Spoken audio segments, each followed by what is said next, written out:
Here's what some of the research has shown. Racial bias in testing impacts several different groups of students. The racial disparities in standardized test outcomes persist today.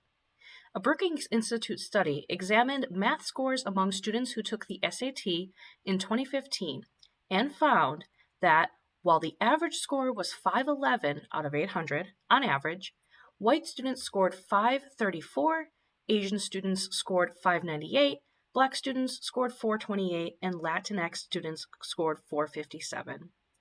The study found a similar racial breakdown in ACT scores. While the standard explanation for these differing racial outcomes is the ongoing segregation of American schools and the unequal access to resources, some studies claim there is a bias in the actual questions on the verbal section. Evaluating test items is key to understanding the real issue. These studies looked at differential item functioning, questions where students with similar academic backgrounds and achievements gave answers differentiated by race, i.e., Black and white students predicted to get similar scores answered the questions differently along racial lines.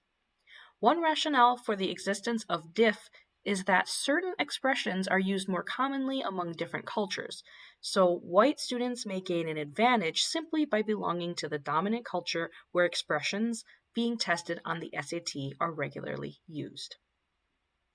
It is unfair to judge students based on racially biased tests. Studies found some of the current generation of state basic skills tests are instructionally insensitive because they measure what students bring to school, but not what they learn from school. This is particularly problematic when judgments about the success of individuals and groups of teachers and administrators are based on students' test performance.